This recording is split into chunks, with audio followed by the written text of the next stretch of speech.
Bird machine. Check.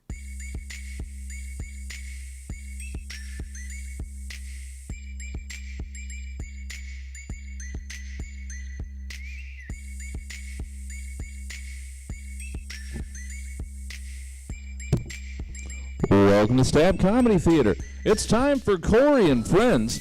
Please welcome to the stage your host, Cory. Hello! Hello, all four of you. How's it going? 5. I can count. Oh, boy. Thank you guys for being here. Thank you. Were you guys here for Letter Talk? Nice. And you guys came to Must Love Digimon before, right? I remember these faces.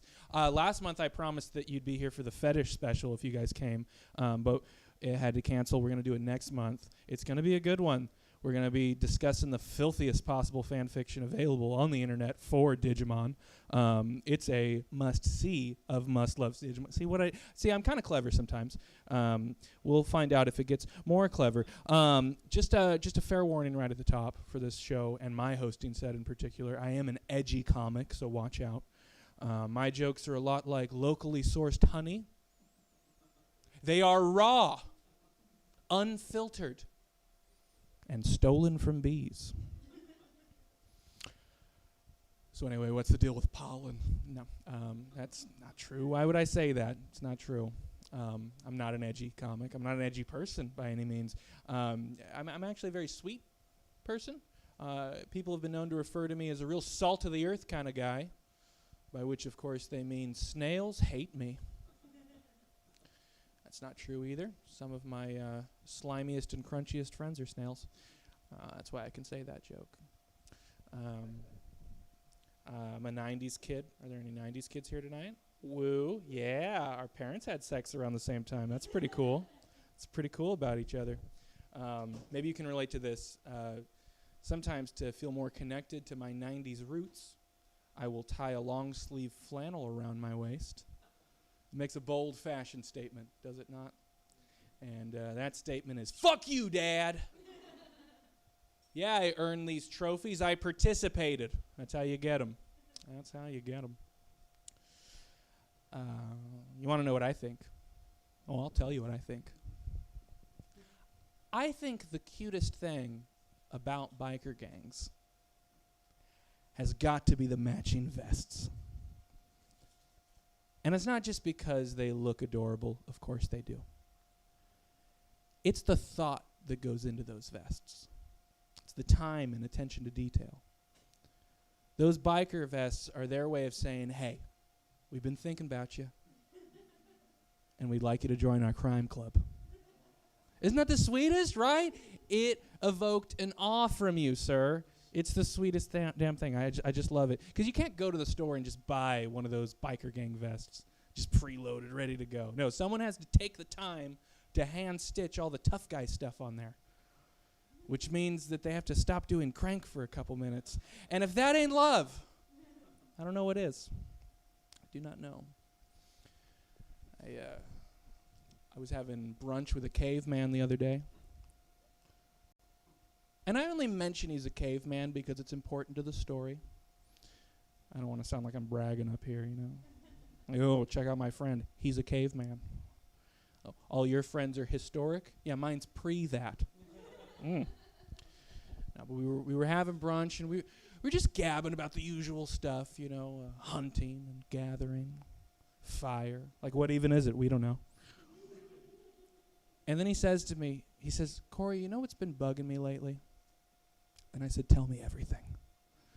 And he said, people keep asking me if I like to say yabba dabba doo. And here's where I'm not proud to say I showed my prejudice, because I was like, well, don't you? And he said, no, I do not say yabba dabba doo. None of us say yabba dabba doo. It's not even a caveman thing. It's just a Fred thing. And to be honest, we never really got why he said it. Fred was different. The caveman got very introspective at that point of the brunch. You guys, there's been a lot of buzz about me lately. Between the industry types, the movers and the shakers. I don't know if there's any industry here tonight, but they've been talking. They say, sure, he's funny, but can he act? And to that I say, can I act? I say it real incredulous and sarcastic. Can I act? Because it offends me. It offends me that they would imply otherwise. And so tonight I would like to demonstrate some of my chops that I've been working on that I feel can greatly contribute to the world of film and stage and furthermore. So I'd like to do some characters for you now, if I may. I've been working hard on these characters, my character workshop. This first one is a toddler who is also a hotshot Hollywood agent. And he has some notes on snack time. So I love where you're going with PB&J. It's fantastic. It's got everything we need. It's got the peanut butter. It's got the jelly. It's perfect. I love it. I love you. Don't change a goddamn thing. But let me ask you. Are you married to the crust? That was a toddler who is also a hotshot Hollywood agent. Thank you. Thank you very much. This next character, and yes, there are several. Very nice. You have the PB&J in hand. The crust. Oh, very nice. Very nice. Were you snacking during the last show? It's not a big deal. I'm not going to get you in trouble about it. This is another character that I've been working on. He's a young Dutch boy who is very excited because he just ran into his favorite superhero. Okay.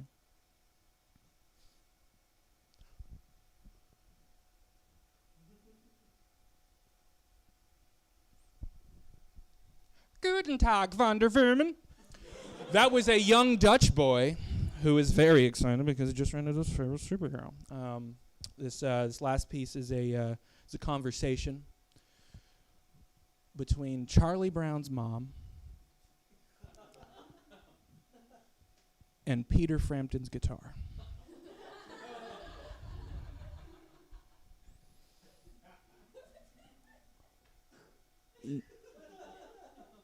Wah, wah, wah, wah.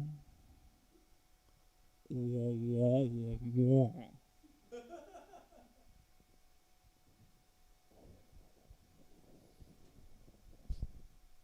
Wah, wah, wah, wah.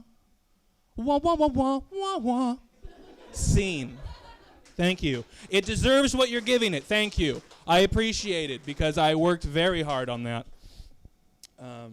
People have some pretty shitty opinions. I think we can all agree on that. But what's wild to me is how people justify those shitty opinions. I once heard a man say that he couldn't possibly be a racist on account of the fact that he owns several Los Lonely Boys albums. I didn't know there were several Los Lonely Boys albums. Like, who heard the first 2 Los Lonely Boys albums and was like, I need another one of these. Give me some more of that sweet Texican blues rock with a pop sensibility. I do think that the most effective way of sharing your shitty opinion with the world is the bumper sticker. I once saw one that was 5 guns above the words, my family. Tells you a lot about the driver, that one. You know, led me to assume that that man makes love to a rifle he calls his wifle. I'm no detective, but I deduced that. He also had a no fear sticker on his truck, which I found very dishonest, you know, because he's full of fear, you see.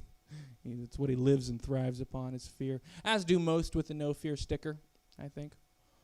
In fact, I'd like to design my own sticker to be placed beneath the no fear sticker to make the whole situation a lot more honest to onlookers.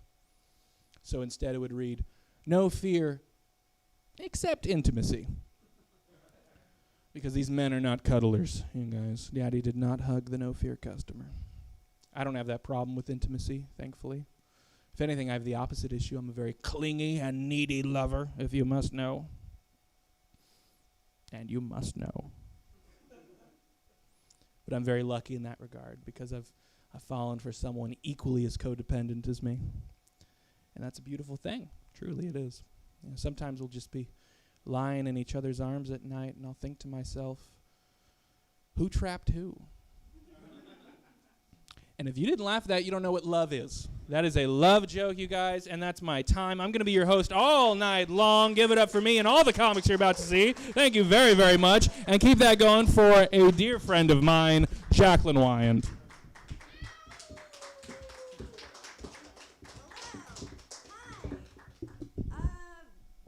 I don't feel gay enough. Is that relatable?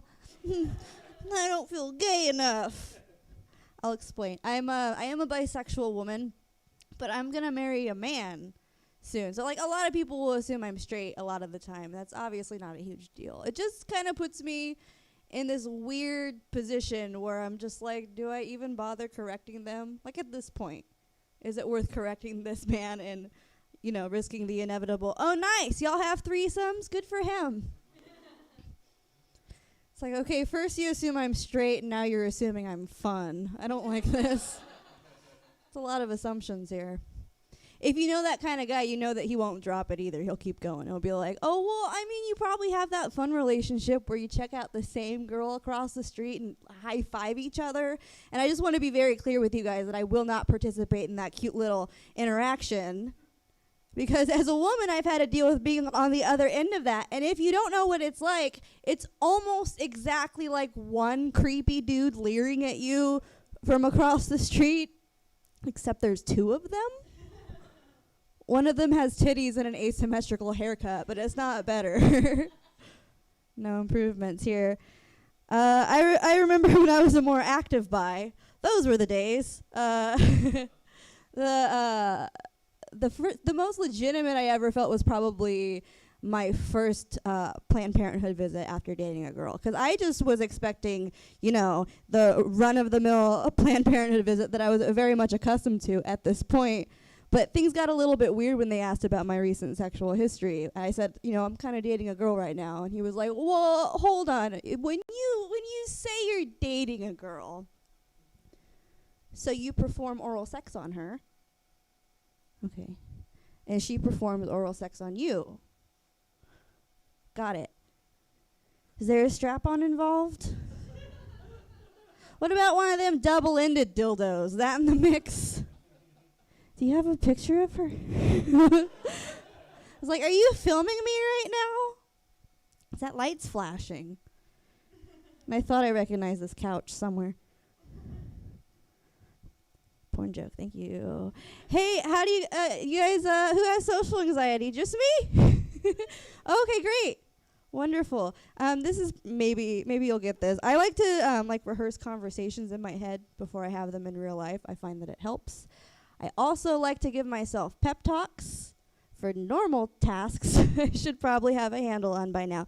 But it does help, and I'll give you an example. I walked into a coffee shop pretty recently, and I got very anxious because I saw a table full of people who I kind of knew. I kind of knew them. I didn't know them well enough to feel comfortable approaching the table like a normal human being and saying what's up, but I knew them well enough to where if they saw me sitting alone, maybe they could be like, hey, why are you sitting by yourself, you big fat weirdo? I didn't want that to happen.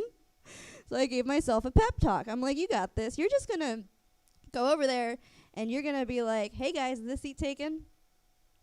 But maybe more fun. Like, hey, guys, is this seat taken? No, that's crazy. Hey, guys, is this seat taken? Hey, guys, is this seat taken? Hey, guys, is this seat taken? Hey, guys, is this seat taken? Hey, guys, is this seat taken? Hey, guys, is this seat taken? And I'm just repeating it to myself and repeating it to myself. And finally, I approach the table, and I'm like, hey, guys, is this queef stankin'? That's all I'm going to do tonight. Thanks a lot. Give it up for your host.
Oh, I'm going to turn the mic on for this next portion of my act. I've been encountering a lot of unicorn hunters, and at first it was kind of annoying, but then I met this really cute guy. Like, you know, he was cute within reason. He was totally in my, you know, league. And I know, I'm like a Sacramento 5 and a San Francisco 3. It's fine. But I met the guy, and he was really cool. We really hit it off. And then he introduced me to his girlfriend, and she's gorgeous, you guys. Like, she's beautiful. Like, she is, like, San Francisco 7. Like, I'm not kidding. And she keeps sending me pictures of herself, so I spend, like, all day feeling horny and inadequate, which is fun. Like, she's really pretty. But sometimes I don't know what to say back to her because, you know, I get all, like, shy. And, like, sometimes I just come out, I just sound like an asshole because I am. I am an asshole. But I'm working on it, you know. I'm trying to be a better person. I'm trying to be kinder. I'm trying to give back to my community. I've recently gotten really involved with a cause that's important to me. I want to destigmatize women with 5 o'clock shadows. Yeah, thanks, Cory. Because sometimes the fight chooses you, you guys. Sometimes it comes to your door. Sometimes it comes to knocking. So when I'm not worried about my, like, general appearance and dying and everything, I don't know. I've been really concerned about being single in general. Like, I don't want to die alone, you know? I spent a lot of time thinking about dying alone. You remember what that was like before you found someone you could wear matching gloves with and, like, you knew you wanted to end it all with. Yeah, so I worry about that. I worry about being single. But it's also, I sometimes have to remind myself to slow down and enjoy the journey, you know, because it's fun. It's also can be fun being single. And I am learning a lot. Like, for instance, I've learned that I went to Italy for a little while. I've learned that I really prefer men when they don't speak English. Like, that's like a new favorite quality. Because they don't mansplain to you when they can't speak the language. It's really great. It's mostly like, all I have to say is molto bene, molto bene, molto bene, molto bene, molto bene. Another thing I learned, like, I don't really think if you like being called daddy a lot, you're equipped to be a father. Yeah, I learned that. Another thing I learned, I'm kind of a slut. Like, honestly, like, and that's fine. I feel okay about it, but I'm kind of a slut. I have my moments. And I've found myself learning a lot about my gynecologist in my journey as a single person. I've learned that they get really upset if I go in for STD tests twice in the same fiscal quarter. Like, the first appointment was totally normal, totally above board, totally professional. But when I went back a few weeks later, it was like he was a completely different guy. Like, he got a little slut-shamey, he got a little overly familiar. The only way he could have been less professional would be if he came in on a skateboard and, like, high-fived me and said, "What's up, slut?" Like, he didn't do that, but he didn't have to because, like, he was just so familiar. Like, he went in for the exam. He's like, "Oh, I've been here before." I'm not kidding. He actually said that. And when he was done with the exam, he came out. I don't know how else to say that. He came out, and he looks me in the eyes immediately, and he says, "You know you're overweight, right?" You know, like you like people to say right after they've been inside you. Yeah. And I was like, "Am I?" And he's like, "Yeah, you're overweight." I was like, "Oh, okay. Tell me, what's my goal weight?" And he looks at me, and stone cold killer, like, he says, "How about you lose 20 pounds, and then we'll discuss your goal weight." Cold. But I was happy the exam was over because I got extremely aroused. Because, like, mean guys who are really funny, that's my primary dating demographic. So I was, like, looking for a wedding ring. He had one. But, yeah, that's all I'm going to do. Thanks, you guys. Let's give it up for Cory. Let's hear it again for Emily Peterson. Oh, my goodness. And please keep that going for another very funny fellow, Daniel Humbarger.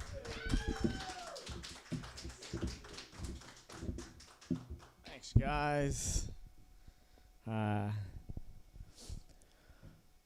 Yeah, just I ran into probably the most adorable couple in Midtown, next to you guys, of course. Yeah, pretty cute. What do you guys do, by the way? P.S. Like, what do you do? You're a programmer? Damn, I had you pegged for like a violinist with the symphony. Yourself? Okay, cool. Is that how you met, through the programming thing? Okay, well, now I fucking really want to know, but you're both wearing gloves, so I'm going to just fucking skip the whole shit, and sorry I brought it up, so just going to try to get to know you a little bit, but you know what, work on crowd work another night, so that's quite all right. I don't trust you guys now, so. But I did run into, I didn't know there were a couple though at the time, which is like the point. That's where I'm going with this. Because like he was walking way ahead of her, which that would be rude, but it was for a reason. So here's the deal. Like I come upon them. Dude is like kind of hiding behind the corner, and like she's walking down the sidewalk. So I have like no idea that they're together, that they're a thing. But like I'm like, oh, my spider sense is tingling. I'm like, oh, I better like see what's going on here. This is kind of weird. And like sure enough, as she starts getting closer, like he jumps out at her, and like my instinct is like, oh shit, like what's going on? But then he just jumps out and he's like, boo, like that. And she's like, oh silly, like that. And then I start putting the pieces together, like, oh, they're together, you know. And then he's like, oh, didn't I scare you? I didn't even scare you. And she's like, no. And I was all like, because I don't have that in my life. I don't have somebody I can wear serial killer gloves with. And so and then he's like, oh, like that. And he starts getting closer to me. And as they get closer, I want to explain to him why he didn't scare her. It's because he's too handsome. I was like, hey, man. I was like, you can't scare anybody. He's like, what do you mean? I was like, you're too handsome. You know, and they're like all like, oh, and like they kind of walk away slowly. And then they take a few steps. I'm like, I don't think that he thinks I'm fucking serious right now. And then so I just yell after them. I was like, hey, you can't scare anybody because you're too handsome. I was like if you jumped out at me, the only thing I'd be afraid of is accidentally coming in my pants. And then they were like all like walked away like really fast, you know? And I was like, yeah, see, that's how you fucking scare someone. That's a little pro tip from me to you. I had my appendix taken out recently. All right, cool. That's about what it deserves. Yeah, nobody's walking for us, are they? No, nobody's doing a march. There's no ribbons. There's nothing. Like, I get it. They're not doing a 5K for appendix removal because it'd be very painful. Just be like, ow, ow. Nobody wants to do that for 3 miles. I understand. It's a pretty mundane surgery, but I'd never had surgery. I'd never been under anesthetic, so I was pretty scared going into it. And the doctor's explaining to me, he's like, yeah, man, we're going to have to take out your appendix. And I was like, oh, shit, okay, all right, you know. And he's like, it's not a big deal. In fact, we don't even really know what it does. I was like, that's not very reassuring. You know, it's not an excuse to fucking rip something out of my body that grows there. And he's like, yeah, we don't even know what it does, what it's for. He's like, you know, probably 50 years from now, it'll turn out it cures cancer. Like that. I was like, not a funny joke, dude. Not a funny joke. Why don't we just leave it in then? You know, like maybe in 50 years from now, I'll get cancer and I'll need it. And he's like, you really think you're going to live another 50? Like that. And I was like, come on, man. Like, are you like, yeah, you know, medical science. I'm taking better care of myself. You know, I was like, I'm not that old. I could live another 50 years. He's like that. And I was like, are you sure you're a fucking doctor? Like, it was the VA, so it's very poor health care. I'm probably not going to live another 50 years. But then so like it comes time for the surgery and I'm kind of nervous and they know that. So they're like, hey, we're just going to explain everything that's going to happen. It'll calm me down. And they're like, we're going to do this. We're going to do that. Like, we're going to go in your throat with a tube. They explain everything to me. But not at one point during this whole explanation do they like let me know that while I'm passed out, they're going to like somehow interact with my dick. And the only reason that I bring that up is because when I come to, like, I'm very groggy. I get out of the anesthetic mode, and I start walking to the bathroom because I'm like, I have to like go to the bathroom. And I start peeing, and as I'm peeing, I look down. And when I look down, I see, like, around the base, like, there's just a fat bruise all around the base of my shaft. And I'm like, what the fuck? Like the tip of it's like the normal white skin, the bottom's just like black and bruised. And in that weird groggy state of mind, all I can think was like, holy shit, I just had a wish come only half true.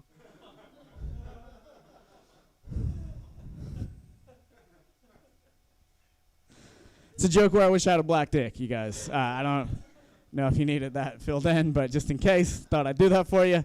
But here's the funny thing, like I told that joke to a friend of mine. His sister was there. She works in the emergency room. She's like, hey, I know how you got that bruise. I was like, go on. And she's like, well, you see, they probably used a condom catheter. I was like, what the fuck is that? And she's like, well, instead of like having a tube that goes down your urethra, it's like a sleeve that covers the entire thing. They're notoriously like, you know, like very like snug fitting. They're sticky. They'll rip out your pubes and they'll leave bruises. I was like, holy shit. And she's like, yeah, that's not even the funny part. And I was like, yeah, no shit. I was like, you just described a Saw movie. Like, what the fuck are you talking about, you know? Like, that's the end of a Tarantino film. Like, fuck all that. And then she's like, yeah, and so that's probably what they use. She's like, the funny part is, like, the manufacturer of the condom catheters give us an index card with little notches in it, and that's how we measure what size you need.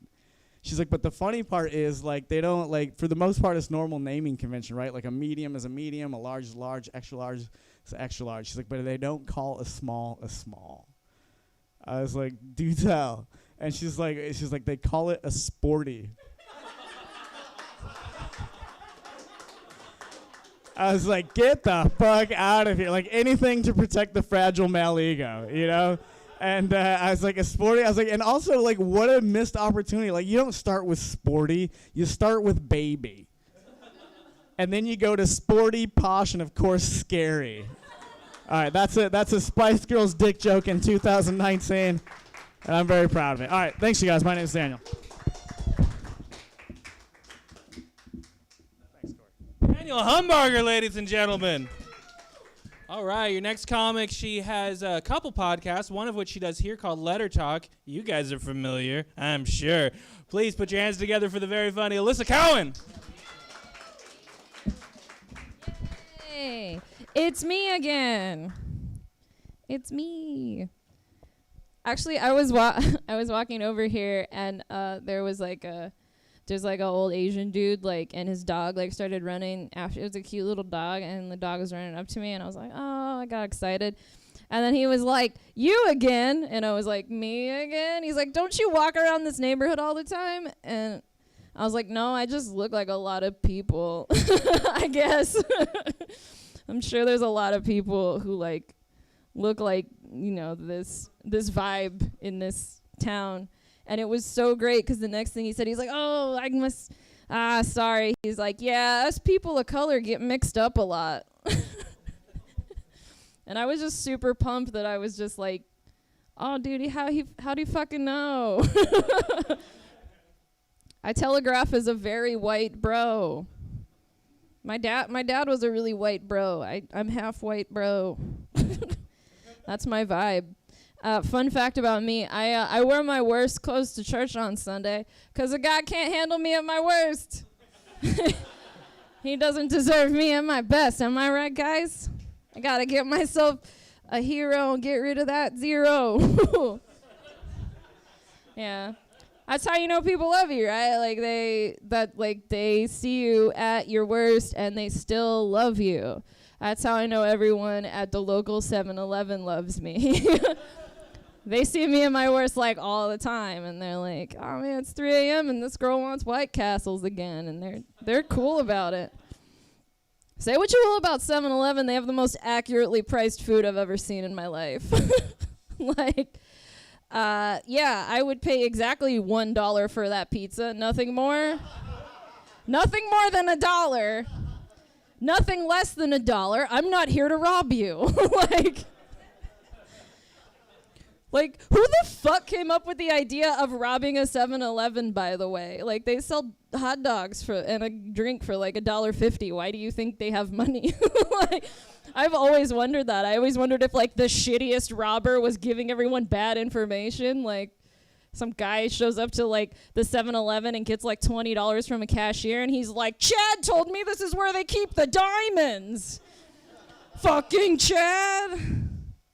I had another thing I was going to talk about with 7-Eleven, but I forgot it, so please bear with me for 2 seconds. Talk amongst yourselves. Just kidding. Don't do that. Why would I say that? 7-Eleven's great, though, right? Yeah, this is... Oh, no, it wasn't about 7-Eleven. It was talking about something else. I wouldn't... Come on, I was booked on the show like an hour ago. I forgot what I was going to say.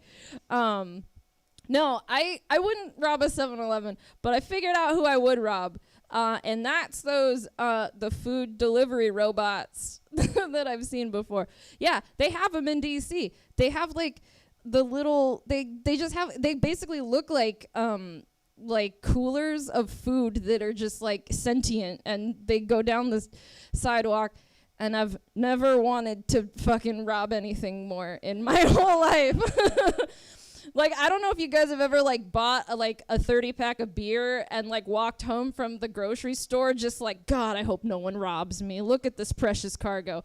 That's how I feel in my head when I have because that's my thinking. Like, if I were gonna go out and rob someone, I would wait till a hipster walks by with 30-pack of beer and be like, oh man, get this shit.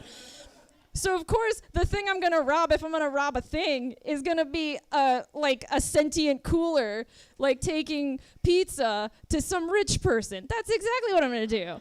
And I'm gonna take it and I'm be like, oh, why don't you just fucking 3D print a new pizza, you fucking technology loser? Like, come at me, bro. I'm a fucking human. I rule. Like, whatever. I've actually been talking to an AI robot that makes you feel better, though, on my phone. It's called Wobot, and it loves me more than any therapist I've ever talked to. It's like, oh, I'll be thinking about you. And, like, it's weird when you believe it. It really is. You're like, oh, my God, my day is so much better. And it gives you responses. Like, it'll say, like, you can select the thing to either say, like, thanks, Wobot, or, like, go on, tell me more about whatever. It's fucking great. It also, like, it does all the work for me. I don't even have to have the conversation. I can just pick things. God, man. Now I'm starting to go back on if I should rob that robot delivering food. He might be related to the robot I talk to about my problems. Like, now who's the asshole? I don't know, you guys. Sometimes, you guys ever sit around and think about how tight your funeral's gonna be? Like, yeah, man, mine's gonna be super fucking tight. I'm like pumped for it. I can imagine it in my head. Like, I'm like laying down. It's like open casket. I'm probably wearing this outfit, and like it's gonna be so tight. Like, and then my family's gonna be there, and they're gonna be like boo-hoo or whatever. Probably, that's paraphrasing. They'll probably be a little sadder than that. But there'll be this like wild romantic moment in the middle where like it gets quiet, and then like some mysterious man like walks up to my casket, and then he looks down and he goes, "Hey, beautiful, why don't you give me a smile?" and I'll be like, "All right, I will." Like I died how I lived. Getting yelled at by weird men. All right, thank you guys very much. My name's Alyssa Cowan. Have a good night. Let's hear it again for Alyssa Cowan, everybody. Oh, my God. I just want to say, for a show that was thrown together super last minute, I am so happy that there have been so many friendly faces here tonight. Give it up for yourselves, seriously. Now, are you prepared for one more comic of the evening? Can we do this? Are you guys ready for your headliner? Yes, of course you are. Please keep that uproarious applause going for the hilarious Johnny Taylor. Hey, everybody. One more time for Cory Behringer throwing this show together. If you offer to do a show like this last minute, you really want it, so good job booking people that want to do stand-up comedy. Here we are in the middle. Forbidden Knowledge is next. What is that one about? Do we know? What is that show? Seriously. Cool panel? Okay. Sounds cool. It's like the end of jury selection. It's like, you guys are out here. A lot of people talk directly at you guys. I'm not going to do that. Just kidding. I'm hella going to. I've been single for the past 7 months. I hadn't been single a long time. I've been married and divorced 3 times. So I've been married or divorced for like 20 years. So I was single and I was enjoying it. I'm not single really anymore. I'm dating a girl now that I like a lot. But after you date a girl, once you have been trash for several months prior to dating a new girl, you start dating this new girl, and then you have to like clean up some of the messes you've left behind as the summer began. So I had a girl text me, and she said, "Hey, we should hang out, like we used to earlier in the summer." And I said, "Oh, like it's cool to hear from you, but I'm actually dating somebody, and I think we might at some point be serious." And she replied like an hour later, and she was like, "Fuck you. I knew I wasn't gonna win. You're trash. And also, I think you fucked my best friend." And I was like, I didn't fuck your best friend. And also, that was cool an hour ago? That's like... Seems soon. for you to be mad about that. Earlier this summer, I did a show in San Francisco, and a girl after the show said, would you be open to hanging out again? And I said, yeah, I would. And she said, I'm going to get an Airbnb, and you should stay the weekend with me. And I said, okay, well, what are we going to do? And she said, we're going to fuck all weekend. And I was like, no. I'm 42. I don't fuck all weekend. I also never fucked all weekend. But I also still don't. Yeah. She wasn't playing, though. She wanted to fuck all weekend. So much so that by the second day, my dick wouldn't even come. It was just like...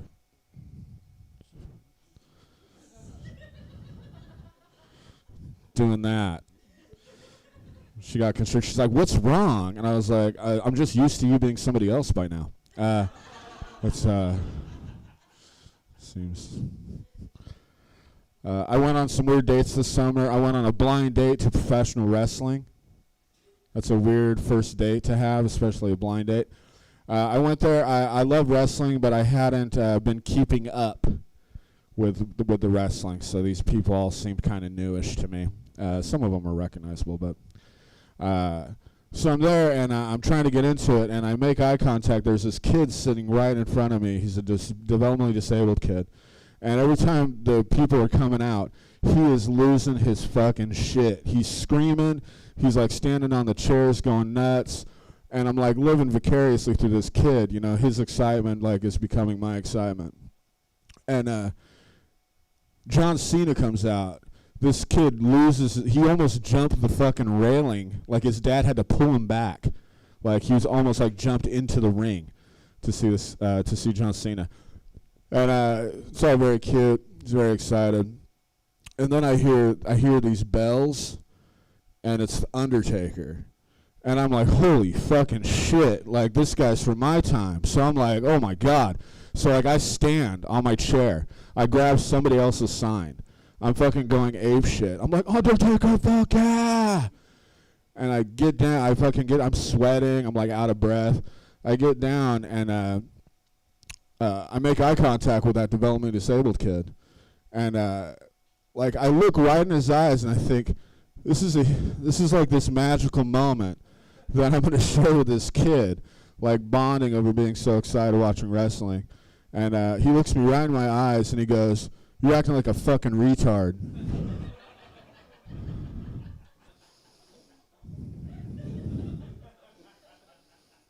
What the fuck do you say to that? I just said thank you. I don't know where else to go on that one. I want to talk about the greatest week of my elementary school experience. It was the week the Challenger launched. Do you remember that? I mean, it ended weird.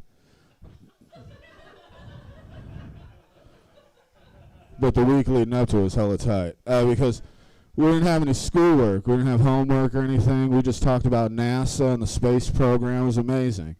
And so they got us pumped up. Talked about Neil Armstrong, first man on the moon, Sally Ride, first woman in space, Krista McCullough, who's going to be the first teacher in space on the Challenger. We were so geeked up about it. 29 out of the 30 kids in my class said they wanted to be astronauts when they grow up. One kid wanted to be a chef. Outlier. I think his dad was like a crew chief of Wendy's. So anyways, we're fucking stoked about NASA. But the best part was that the day of the launch, we were going to go in 2 hours early and watch the launch live on a TV. And so we get there 2 hours early. Some of the kids had made paper patches that said NASA, taped it to their shirt, taped it to our jackets. One kid wore a helmet to school.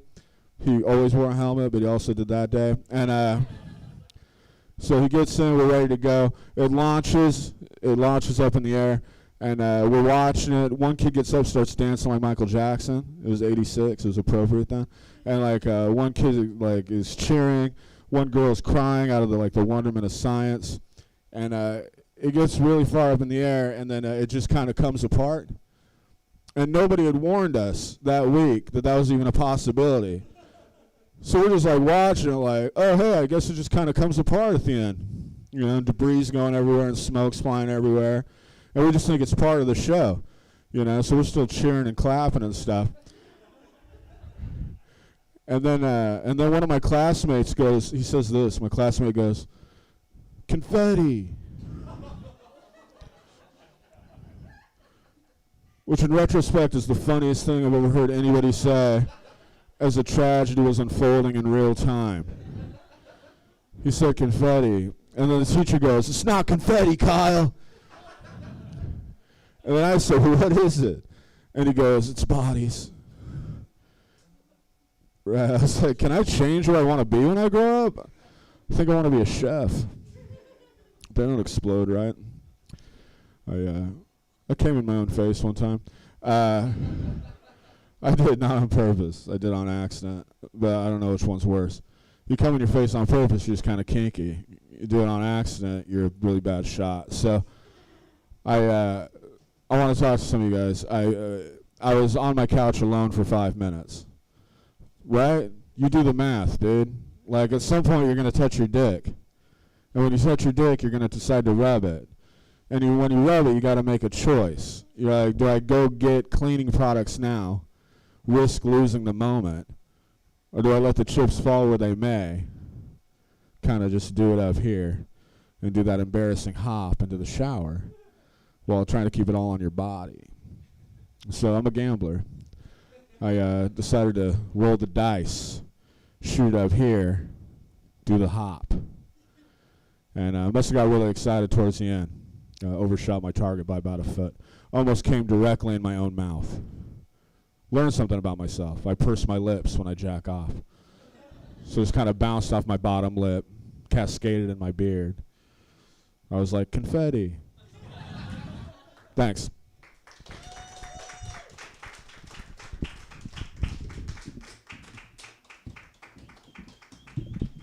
Hear it again for Johnny Taylor, everybody. And thank you all so very, very much for coming out tonight. Have a wonderful night. Forbidden Knowledge is next. Bye-bye.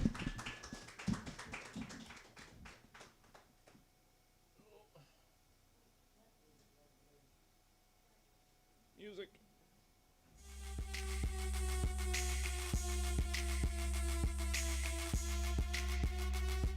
All right.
Oh, that's all right.